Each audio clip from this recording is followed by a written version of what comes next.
a good thing that climate change isn't real, right? Hard Rock. I guess you realize that you're the only one that's understanding what's going on. Hard Rock. You just blowing from Stupid Town? Hard Rock. It looked like the Dust Bowl yesterday. Hard Rock. I work for a living. Hard Rock. Look at me. Look at me. Look at the way I look right now. I am 24 years old. Hard Rock Lunchbox.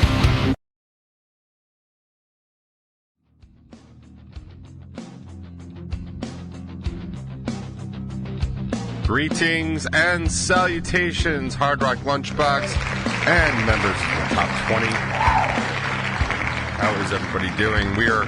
We're broadcasting live from the middle of an air quality alert area just outside New York City. My daughter was tracking the air quality yesterday. Turns out that it was absolutely worse than Mumbai and Delhi in India, so good job, everybody. I don't even know what to say about it. Like, I mean, listen, Canada's allowed to have forest fires if they want. It's not really something exclusively Californian, but what are you gonna do? Like, I don't know. I feel like I've been having this conversation for so long. Like, it's a good thing that climate change isn't real, right? Like, because otherwise we'd be having, like, forest fires, really weird weather, all kinds of stuff like that. Like, it's so shocking sometimes to just kind of like when you take stock of your surroundings. Like, I honestly, this might be a question that doesn't actually land well with the audience, and that's fine. Because I don't know where everybody falls on their own particular spectrum, and I don't mean like the spectrum. Just like I'm not sure where everybody falls, in terms of like understanding how the world works. I've had a lot of realizations over the past decade about things like that, and I don't know if this is going to apply to everybody, but like, have you ever been like in a room or a conversation or in a group or whatever, and you just kind of like, I guess you realize that you're the only one that's understanding what's going on?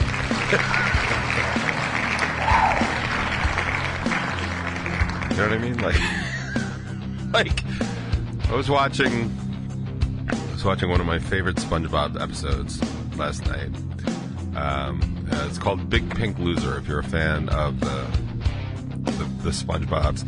And I was watching it because Charlotte said she had never seen it. And I was like, nah, that's not true. She's definitely seen it, but she might have just been, a squish or whatever when she watched it. So I made her watch. First of all, I completely forgot that that's where the opening to this show comes from. I forgot it was that episode. But there's a part in it where Patrick, I don't want to throw any spoilers, but I mean, I think it's like, it might be 23 years old at this point. So, there's a point where Patrick's working at the Krusty Krab, he's trying to win an award, which obviously you go to the Krusty Krab, but SpongeBob sends him to sweep the restaurant, and of course Patrick is sweeping upside down, so, the sweep part is at the top and the stick part. Anyway, so he's sweeping with the stick, basically, and this fish just walks up to him, just is like, hey, pal, you just blowing from Stupid Town? And I have got to tell you, I think that the population of Stupid Town has grown exponentially because I keep running into residents from that place all goddamn time. So I don't know if it's particular outreach and they're just like sending their camp kids out to wherever I am, but man, I am definitely interacting with Stupid Townians all the goddamn time, and it's just beyond ridiculous. And like, it's not even really a surprise at this point. I will say I did get surprised by one thing, as I'm desperately trying to do better at promoting the show that we've got next Friday. So I went on to just share the flyer again for Mr. Beery's next Friday night. And just my entire feed was, I guess, I mean, unless they were being sarcastic or ironic, like, just my entire feed was people like complaining complaining about wearing masks. And it's like, what conversation are we even having anymore? Like, and I think I had commented on AJ had made a post. I think he was kidding. I hope he was kidding. I honestly don't know. But I was like, I am so not interested in saving. I wasn't interested in saving people before. Like, truth be told, like, I was not pro-mask to save anyone's life. Like, I think I've been on record for years saying that we have enough people. I think we're done.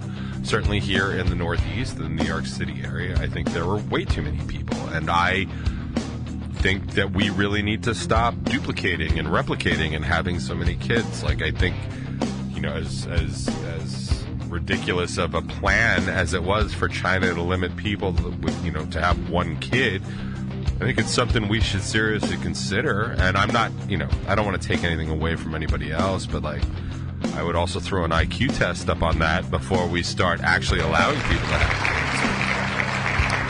That's just me, and it's probably not why I'm not going to be in charge anytime soon, but I cannot believe that people are, like, complaining that there have been recommendations to wear masks. Like, dude, don't wear them. Like, please don't wear them. Like, if you have such an opposition to this, like, don't. Like, don't at all. Like, I understand that everything these days is due to an abundance of caution. Like, I get that.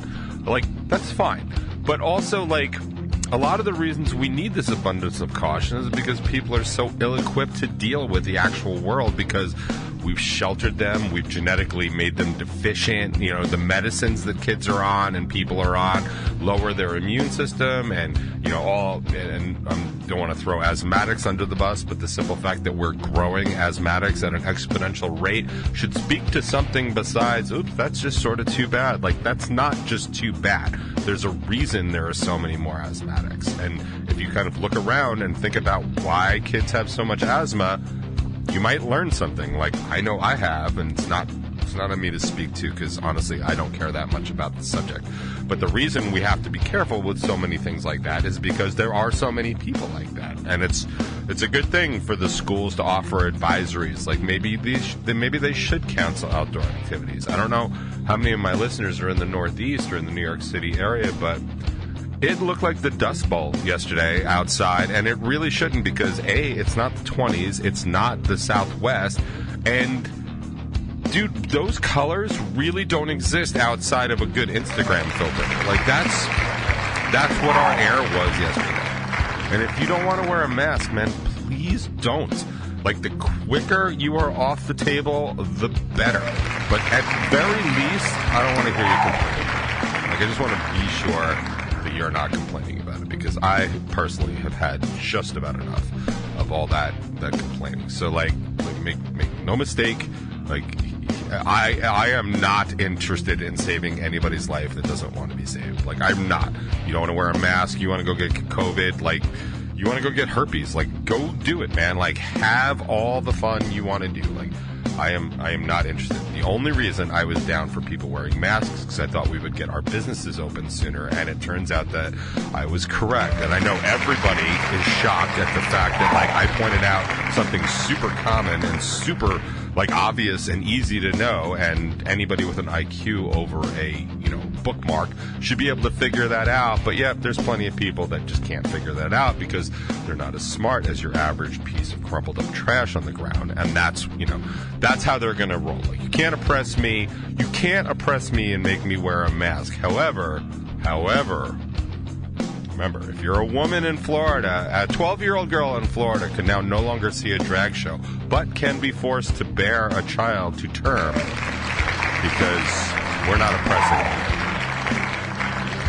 It seems like I'm in a bad mood. It's because I am. I will try and snap out of it by the end of the top 20, but I think we all know that's not going to happen. So we could just get to some light housekeeping. That'd be great. The brand new top 20 episode is out. I do talk about T-ball.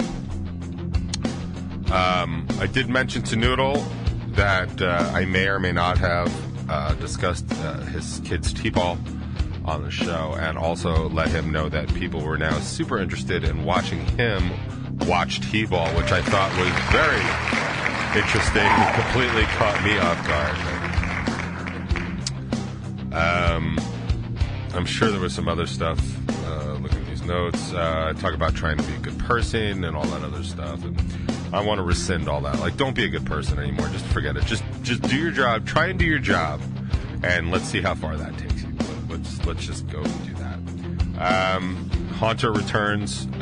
They were back on. Haunter was back on Bacon Is My Podcast on Monday. Go ahead and check that out. They're doing more tonight on Twitch, twitch.tv/baconismypod. They got Luke from Happy Days tomorrow. There's 7 questions, so be sure and check all that out. Stranger, there's an Ashes guitar solo and playthrough. Guitar solo discussion and playthrough. So give that a look. There is tons of stuff going on in Revel 9. I, however, have not done any of it at all. And everything Revel 9 related that is taking longer than it should on the public front is completely my fault. Everything on the internal side is everybody else's fault but mine. So that's kind of a bummer. But I've got to hit the stick on those things. I'm supposed to be releasing lyric videos for both Easy and Blue sometime last month, and I didn't do that. Shocker, I know. The lyric video for Blue, honestly, isn't very good, or it's not as good as I would have liked it. The lyric video for Easy is way better. Also, the record is 3 years old, so I feel incredibly unmotivated to do it. But I do have I do have to release Dirty Deeds Done Dirt Cheap, because that video is very good. It is all live footage from our last show at Mulcahy's, and most of the people that come see us locally are actually in the video, which is pretty cool too. I don't like the fact that it's like one of my fattest moments up on stage, but I'm seriously reaching the point very quickly where I just don't give a shit anymore, and that's just going to be the way it's going to be, because I cannot keep fighting all these fights. Like, I can't win any of them if I'm fighting all of them, so I just don't care. So that'll be coming out soon. I am trying to get our first single in 3 years out before our August show, like the last week of July, but I will tell you, because I haven't been able to find the time to sit and pull the artwork or create artwork or find artwork or do any of those things, I may not get it released in time for the August show, which to me is just, it's beyond pathetic. It's beyond pathetic, and I have no excuse other than I seriously don't have the energy or the resources anymore. I am so worn out by just trying to stay alive at this point that I don't have the resources to throw at all these other projects. And by all these other projects, I mean like this one other project. Like, I finished the recording, Caggiano did the mixing and mastering, it's done. The song's done. Like, I just have to release it, but you can't really release it without artwork unless I feel like just throwing a Revel 9 stamp on there and calling it a day. But I feel like it just does such a disservice to all the effort that we've done to put in to actually create this song, not to mention the song that I basically just plucked out of thin air and created for the human race to listen to and enjoy. I think it deserves some artwork on the record, not a record cover. Like, I think it just does. You know, my heart out in order to get that released, I believe, is next week. So if I don't have artwork by next week, I might just have to do that and just throw out some blank white album looking, or Metallica's Black Album looking cover for Side Out, which sucks. But if I can't get it done, I can't get it done. And believe me, I am getting no help at all from the band or anywhere else for that matter. Just, there's no help coming, and it is just the way that it is. And I'm trying to focus on getting through this show. I can't seem to get a full band practice either. And that's not on anybody in particular. Just the structure of the way things are working these days. I can't get it to happen. I was seriously considering canceling band practice tonight because there's an air quality problem, and it might not seem like that big of a deal to normal people. We'll be inside and all that other stuff, but we're not exactly in the nicest place. We just aren't. And on Tuesday we were rehearsing, and I was having trouble getting through one set. Now, I have trouble singing through one set live because I do so much talking and I get amped up and I get excited. But when I'm at rehearsal, I never, ever, ever, ever have trouble singing a set. Ever. And I couldn't figure it out until I was driving home, and I was realizing, like, oh, yeah, people were talking about, like, air quality and particulates. And that was Tuesday. We didn't even have any warnings or alerts or anything like that. It was just something that was. Like, we have an air quality alert emergency today. Like, I have no idea if it's going to be something I can sing through or not. I have no idea. But I'm probably going to have to go to practice, because if everybody else is going to practice, it's like one of our last practices before this show at Beery's. Like, we haven't had a full band practice on the set that we're doing. Like, it's that simple. We haven't had a full band practice of the set that we are performing next Friday. And, you know, at this point, Revel 9's probably good enough that we don't actually need to do that, and it's not, honestly, that make or break of a show. I mean, Beery's is definitely more for fun than anything else. We're going to have a great time, and I hope people come out, but it's super forgiving environment. Like, we're playing last. Everybody's going to be, you know, not everybody, but a lot of people will be drinking by that time, so, you know, the difference between an F and F sharp kind of goes, like, out the window pretty quick. So it's not that big of a deal, but for me personally, to go on stage and know that the band is not prepared would just signal a real change in occurrence and events for me as a musician. And I'm pretty sure that once that happens, the end is very close. And that'll be it for me for live music. Because it just, if it becomes not worth doing and all I'm throwing up there is garbage, then I think I'd rather just not do it. So that's kind of where I'm at. Just frustrated as fuck trying to get anything and everything done. But I am absolutely doing my best. And I have so much to complain about, honestly, and I feel like I keep coming in here every week, and it's just like, if it didn't happen, like, within the past couple of hours, like, it doesn't even make it onto the show because there's just so much stuff going wrong. Like, the simple fact that I'm basically just trying to stay alive, and it's becoming harder and harder to do so, is just ridiculous. Like, and I'll give you a perfect example. Like, I finally had to go for an MRI for my neck, a cervical MRI, because I think I mentioned this on the show, but, like, it's been about 8 weeks now where I have a pinched nerve in my neck. We're almost positive, and by we I mean me and my chiropractor, and it radiates out down my arm, and my index finger has been numb / pins and needles for 8 weeks, which makes it incredibly difficult to play guitar. I haven't been able to write anything because it's too painful. And in fact, I had gone down to the studio to try and work on some stuff just as this started, and it was the first time in my life that I actually couldn't play something that I was trying to play. The physical limitations of me being able to play guitar stopped me from being able to write new music, which, that's bad. That's bad for me, like, psychologically. That's bad for me, like, professionally, all that other stuff. But so I have this, you know, possibly career-ending sort of situation that I've been battling for like 8 weeks, and we haven't been able to make it better. So we finally try and get an MRI, and I've been fighting with the insurance company for 4 of those weeks trying to get it. So I finally get a doctor that issues me the MRI, and I go for the MRI, and that is its own mess. And I'll probably talk about that at another time when I have more time, because it involved 2 different appointments and some hella crazy claustrophobia and excuse me, air quality in the Hard Rock Lunchbox studio is not great today.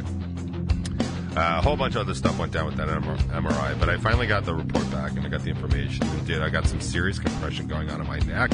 There seems to be some significant damage. My chiropractor was a lot calmer about it than I was. He was like, that's cool. He's like, everyone's got like some level of degeneration at my extreme advanced age, and that is not uncommon. It's not unworkable, but, you know, it's going to take a lot to sort of release that. And he was saying, like, you know, I'd like to see you 2 times a week in here. And I told him, like, dude, I don't have the time or money to come in here 2 times a week. Like, chiropractic care is not covered by my insurance company, like Blue Cross and Blue Shield and stuff like that, which is my current insurance. They don't cover chiropractic care, so I don't have $5 billion to go get the care that I need, but also don't have the time to do it. Like, every appointment takes time. And on a day like, you know, in a week like this, like, I have an appointment, like, it feels like every single day except for today.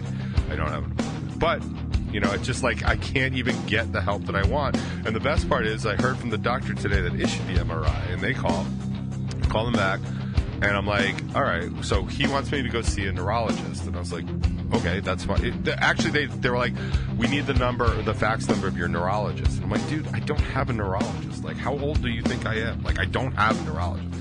You're like, oh, well, do you want us to send you a list? And I was like, sure, send me a list of neurologists you like do that. Now I have an appointment to go see this doctor for a follow-up tomorrow, basically to go over the MRI, which I think they just did. So I'm like, hey, since you just told me all that information, should I just cancel my appointment for tomorrow? And she actually says, she's like, let me ask the doctor, and comes back in 2 minutes, and she's like, no, actually, because it's going to take several months for you to get to see a neurologist, you might as well just come in. Now, there's so much shit wrong with that. It's going to take several months to get in to see a neurologist, which is bananas anyway. And then you might as well just come in. Dude, I work for a living. You might as well. This is not well, I might as well put half and half in my coffee instead of milk today. This is drive a half hour, wait for a half hour, have an appointment, probably all of 3 or 4 minutes, honestly. Then wait for that information, drive a half hour. Dude, I work for a living. I don't have time to sit in your office just so you can bill my insurance company and to tell me something you just had a nurse practitioner tell me. That's fine. I can work within the system, but don't be a dick and waste my life and my time telling me you can't help me. If you can't help somebody and you can't tell them over the phone that you can't help them, you're in no business being in healthcare or helping people. Now you're just wasting time being a pain in the ass and basically part of the problem. And can I point out, with all of the bullshit that I just said was going on, I am so happy that we don't have single-payer health care, because, oh my God, I might have to wait 2 months for health care if I was in Canada. Guess what, dipshits? I'm in America. I'm American as fuck. And now I have to wait several months, maybe even 3 months, in America to see a neurologist for something that's causing me pain every minute of every hour of every day. So I just want to thank every single person that can hear me and the sound of my voice that didn't think that single-payer universal health care was a good idea. Fuck you. You are the problem, and you are ruining my life, and I hate you very, very much. Now, everybody else that's listening to me, I think we're probably on the same page.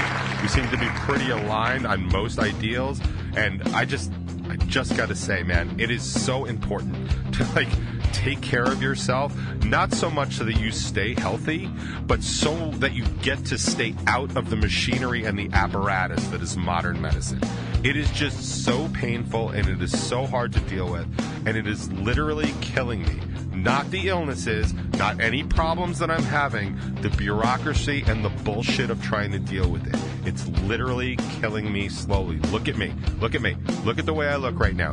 I am 24 years old, man, and I look way older than that. So I may not actually be 24 years old, but I certainly don't feel it. I don't even feel 48. I don't even feel 672. What is 24 times? If we get 24 times 4, I feel 96 years old is basically what it is.